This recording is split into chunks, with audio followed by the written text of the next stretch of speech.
यानंतर राजकीय बातम्यांकडे आपण वळूयात। सदा सरवणकरांच्या माघारीसाठी अद्यापही जोरदार प्रयत्न सुरू आहेत। रात्री वर्षा बंगल्यावरती सदा सरवणकरांची बैठक झाली आहे। सदा सरवणकर मात्र माघार न घेण्यावर अद्यापही ठाम आहेत। एकीकडे सरवणकरांनी माघार घ्यावी यासाठी वरवर प्रयत्न सुरू असले तरी खरं बघायला गेलं तर शिंदे सुद्धा माहीमची जागा सोडण्यास फारसे इच्छुक नसल्याची चर्चा सध्या राजकीय वर्तुळात रंगू लागली आहे।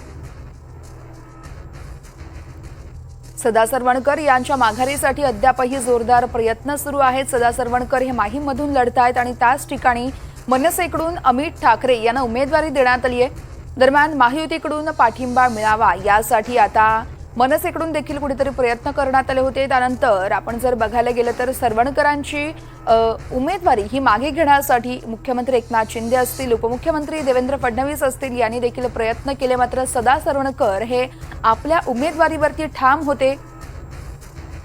त्यामुळे आता माहीममध्ये आपल्याला तिहेरी लढत बघायला मिळू शकते। तिकडे ठाकरे गटाकडून महेश सावंत यांना उमेदवारी देण्यात आली आहे, तर मनसेकडून अमित ठाकरे आणि जर का सदा सरवणकर यांनी अर्ज मागे घेतला नाही तर इथे ठाकरे तसेच मनसेनंतर शिंदे गटाचा उमेदवार असणार आहेत, ते म्हणजे सदा सरवणकर।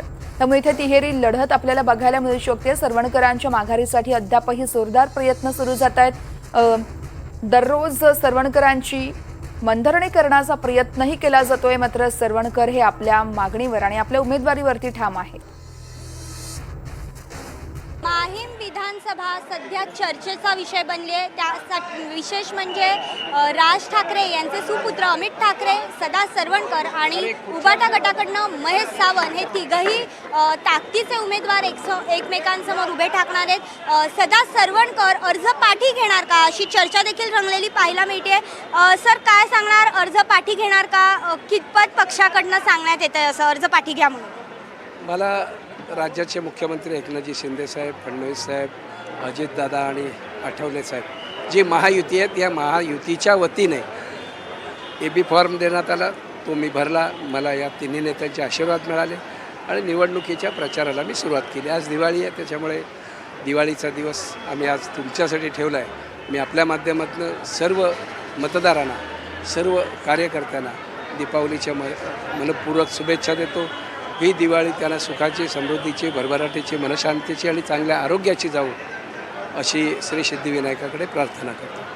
सर, काल देखील तुम्ही मुख्यमंत्र्यांची भेट घेतलीत रात्री अशी चर्चा आहे। नेमकं त्या भेटीमागे काय झाली, काय चर्चा झाली, काय रहस्य होतं? मुख्यमंत्री हे आम्हाला भावाचं प्रेम देतात। आम्ही साधारणतः काम असो किंवा नसो, आम्हाला मुख्यमंत्र्यांचं निवासस्थान म्हणजे आमचं घर वाटतं।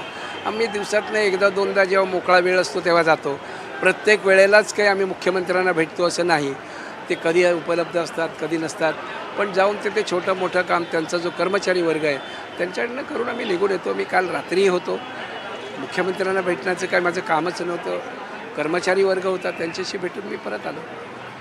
सर, जर आपण बघितलं तर आज अमित ठाकरेंनी देखील प्रचाराला सुरुवात केलेली आहे। एकीकडे फॉर्म मागे घेण्यासाठी तुम्हाला सांगण्यात येत आहे अशी चर्चा आहे, पण आपण जर एकंदरीत राजकीय दृष्टिकोन बघितला तर भाजपने देखील सांगितलेलं आहे की आम्ही अमित ठाकरेंना सपोर्टिव्ह आहोत किंवा त्यांना पाठिंबा देतोय। ते तुमच्या प्रचाराला येणार का असं वाटतं का, आणि तुम्ही फॉर्म पाठी घेणार? आम्ही शुक्रवारी जी षण्मुखानंद आपल्या सूर्यवंशीला बैठक घेतली, त्या बैठकीला भारतीय जनता पक्षाचे सर्वच पदाधिकारी होते आणि ती बैठक तिन्ही पक्षांची, चारही पक्षांची होती, महायुतीची होती। त्या बैठकीला सगळे होते, प्रचाराच्या रॅलीत होते। तुम्ही फडणवीस साहेब आधी काय म्हणाले ते सांगतात, पण काल संध्याकाळी फडणवीस साहेबांची स्टेटमेंट आपण ऐका। त्यांनी असं सांगितलं की शिवसेना, भाजप, राष्ट्रवादी आणि रिपाई ही महायुती आहे आणि महायुतीचा उमेदवार जिथे असेल तिथे त्याला आम्हाला निवडून आणावंच लागेल। मनसेना आमच्या महायुतीत नाही, हे त्यांनी स्पष्ट सांगितलं। आणि मला वाटतं एवढं सांगितल्यानंतर तुम्ही रोज मला विचारत राहणं मागे घ्याल का, मागे घ्याल का? तुम्हाला समोरच्या बाजूने जाऊन विचारावं लागेल का तुम्ही मागे घेणार आहात का? नातीगोती संबंध येऊ शकतात आणि तिथे काहीतरी असं होऊ शकतं। मी काही मागे घेण्याचा प्रश्न येत नाही, कारण माझ्यावरील मतदारांचा प्रचंड मोठ्या प्रमाणात दबाव आहे की आपणच उभं राहिलं पाहिजे, कारण 365 दिवस तुम्ही आमच्या सुखदुःखात सहभागी होता आणि त्यामुळे आम्ही तुम्हाला निवडून आणू अशा प्रकारचा विश्वास मतदार आणि आमचे कार्यकर्ते देतात।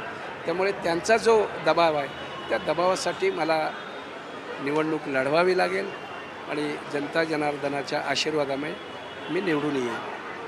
आज अमित ठाकरेंनी देखील प्रचाराला सुरुवात केलेली आहे. तुम्ही देखील प्रचाराला खरं तर सुरुवात केली आहे. दोनदा तुम्ही आमदार राहिलेला आहे त्याच विभागातून. कसं आव्हान वाटतं तुम्हाला? मी 3 वेळा आमदार. मी नावापेक्षा कामावरती लोकांसमोर जाऊन विनंती करणार आहे की मतदानाची. एका बाजूला काम केलेलं आणि दुसऱ्या बाजूला नाव असलेलं अशी ही लढाई असणार आहे. मला असं वाटतं लोकांना आपल्यासाठी 365 दिवस सहज उपलब्ध होणारा असा उमेदवार हवा असतो आणि त्यांनी गेली 30 वर्ष सदा सरवणकरला अनुभवलेलं आहे. कधी कोणी फोन करावा आणि माझ्या ऑफिसमध्ये नाही तर मी तुझ्या घरी येतो असं सांगणारे जे लोकप्रतिनिधी आहेत त्याच्यामध्ये सदा सरवणकरांची समावेश होतो आणि मला असं वाटतं हे लोकांना भावतं आहे आणि त्यामुळे ते मला आशीर्वाद देतील आणि निवडून आणतील. तर शेवटचा एक प्रश्न, खरं तर लोकसभेला महायुतीला राज ठाकरे यांनी पाठिंबा दिलेला होता. त्यामुळे यावेळी अर्थातच त्यांनी तसं बोलून नसलं दाखवलं तरी देखील त्यांची एक आशा असू शकते, इच्छा असू शकते.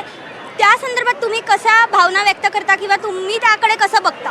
या मतदारसंघामध्ये राहुल शेवाळे यांना साधारणतः 15 ते 18 हजाराचं मताधिक्य होतं.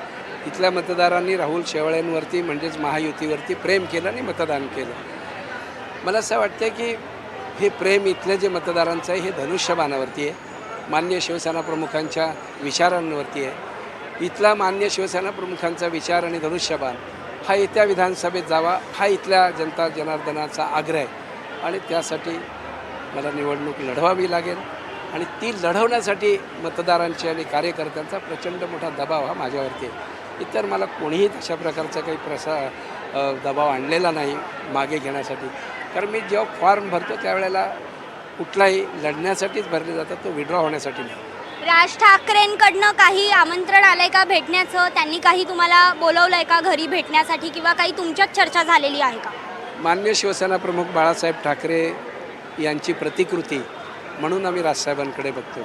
आत्तापर्यंत बाळासाहेबांनी आमच्यासारखे सर्वसामान्य शिवसैनिकांना त्यांनी मोठं केलं.